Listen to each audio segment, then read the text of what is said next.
افضل ہے کل جہاں سے گھرانہ حسین کا، نبیوں کا تاجدار ہے نانا حسین کا۔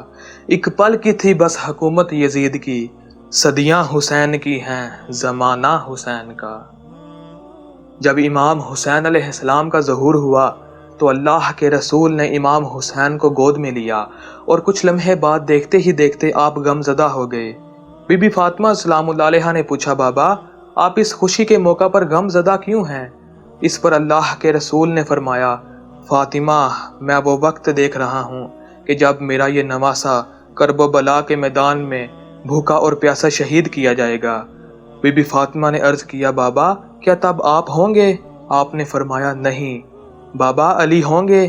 فرمایا نہیں۔ بابا کیا میں ہوں گی؟ حسن ہوگا؟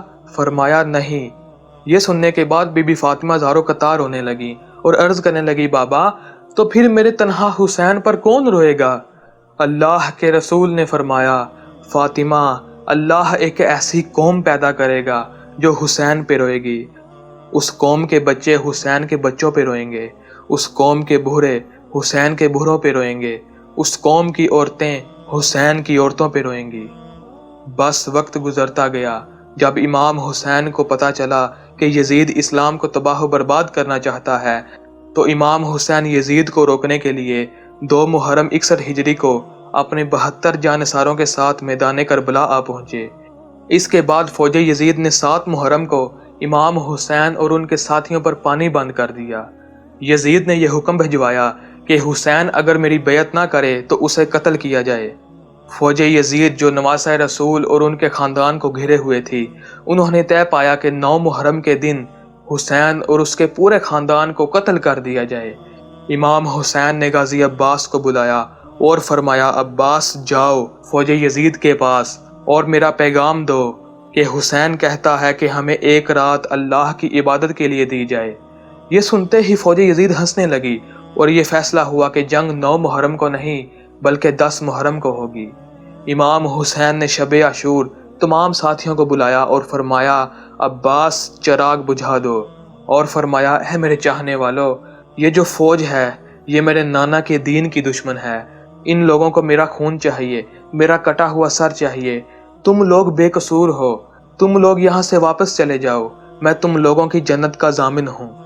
جب چراغ جلایا گیا تو دیکھا کہ صحاب نے اپنی اپنی تلواریں اپنی اپنی گردن پر رکھی ہوئی ہیں اور عرض کرنے لگے، اے نواسہ رسول، ہم اس وقت آپ کو تنہا چھوڑ کر جائیں؟ اے ہمارے مولا، آپ کیا کہہ رہے ہیں؟ روز قیامت آپ کے نانا کو ہم کیا منہ دکھائیں گے؟ بس رات گزرنے لگی، فجر کا وقت قریب آیا۔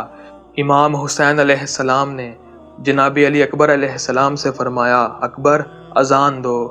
تاریخ گواہ ہے کہ ایسی اذان کربلا کے بعد کبھی نہ ہوئی۔ اذان کا ہونا تھا کہ نماز فجر میں ہی یزید کی فوج نے حملہ کر دیا۔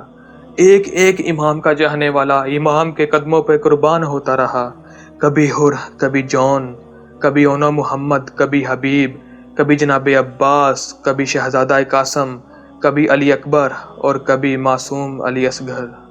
جب کوئی نہ رہا تو امام حسین خیمے میں آتے ہیں اور فرماتے ہیں، اے میری بہنوں، اے میری بیٹیوں، اپنے اس غریب امام کا آخری سلام قبول کرو۔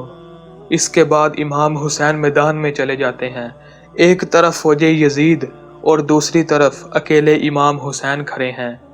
جب آپ میدان میں گئے تو فوج یزید سے کہا، اے لوگوں، بتاؤ میرا قصور کیا ہے؟ کیا تم نہیں جانتے کہ میں اس محمد کا نواسا ہوں جس کا نام تم اپنی اذان میں لیتے ہو؟ کیا تم نے میرے نانا کی حدیث نہیں سنی؟ حسین منی و انا من الحسین، حسین مجھ سے ہے اور میں حسین سے۔ حسین کا خون میرا خون ہے، حسین کا گوشت میرا گوشت ہے۔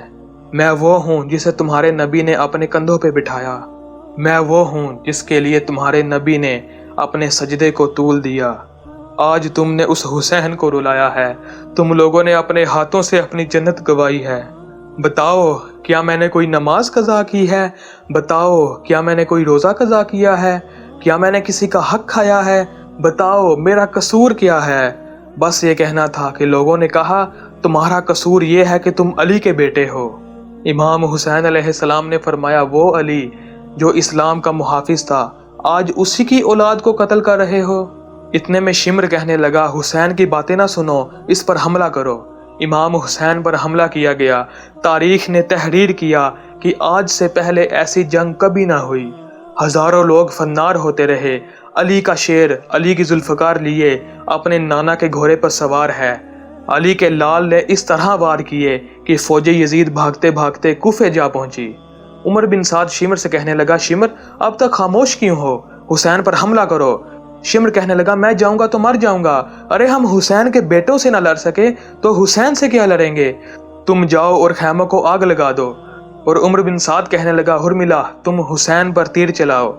کسی نے تیر مارا، کسی نے نیزہ پھینکا، کسی نے کچھ مارا اور کسی نے کچھ، اور جس کے پاس مارنے کو کچھ نہ تھا اس نے کرب و بلا کی گرم مٹی اٹھا کر امام حسین کی طرف پھینکی۔ اتنے میں غیب سے آواز آئی، اے حسین تو کامیاب ہو گیا۔ بس یہ آواز سننی تھی۔ امام حسین نے اپنی تلوار نیام میں رکھ دی اور امام حسین گھوڑے سے نیچے گر گئے۔ امام حسین کے جسم پر اتنے تیر لگے تھے کہ امام حسین نہ زین پہ تھے نہ زمین پہ تھے۔ عمر بن سعد نے کہا، جاؤ اور حسین کا سر قلم کر کے لاؤ تاکہ ہم یزید کو یہ پیغام پہنچائیں اور ہمیں انعام ملے۔ جو بھی سر کاٹنے امام حسین کے قریب جاتا تو وہ آپ کی آنکھوں میں رسول اللہ کا چہرہ دیکھتا اور روتا ہوا واپس آ جاتا۔ شمر کہنے لگا، یہ کام میں نے ہی کرنا ہے۔ شمر خنجر لے کر امام حسین کے قریب جاتا ہے اور خنجر چلانے لگتا ہے اور دیکھتا ہے کہ امام حسین کچھ پڑھ رہے ہیں۔ جب وہ اپنا سر امام حسین کے قریب لاتا ہے، امام حسین فرما رہے ہیں، اے اللہ قبول کرنا، مجھ غریب کی اس قربانی کو قبول کرنا۔ اے اللہ گواہ رہنا، اس حسین نے تیرے دین کے لیے سب کچھ قربان کر دیا۔ امام حسین آنکھیں کھولتے ہیں اور فرماتے ہیں، اے بدبخت کیا تجھے معلوم نہیں کہ میں کون ہوں؟ شمر کہنے لگا، مجھے پتا ہے تو علی کا بیٹا ہے، رسول اللہ کا نواسہ ہے۔ امام حسین نے فرمایا، تو پھر بھی مجھے قتل کر رہا ہے؟ شمر کہنے لگا، مجھے سونا ملے گا، مجھے حکومت ملے گی۔ امام حسین فرماتے ہیں، میں جنت کا سردار ہوں، کیا تجھے اپنی جنت کی فکر نہیں؟ شمر ہنسنے لگا اور خنجر چلانے لگا۔ امام حسین علیہ السلام ذکر الہی کر رہے ہیں۔ اتنے میں نواسہ رسول کا سر تن سے جدا ہو گیا۔ سر کا کٹنا تھا کہ فوج یزید نے خیمہ کو لوٹنا شروع کر دیا۔ فوج یزید میں خوشی کا ماحول برپا ہو گیا۔ بیبیوں کو قیدی بنا لیا گیا۔ یزید نے حکم دیا کہ جتنے بھی شہید ہیں سب کی لاشوں پہ گھوڑے دورائے جائیں۔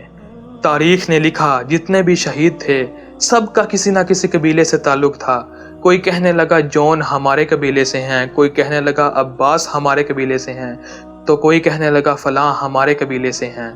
سب کی لاشیں جدا ہو گئیں، بس ایک غریب باپ کا بیٹا حسین ابن علی کرب و بلا کے میدان میں پڑا رہا۔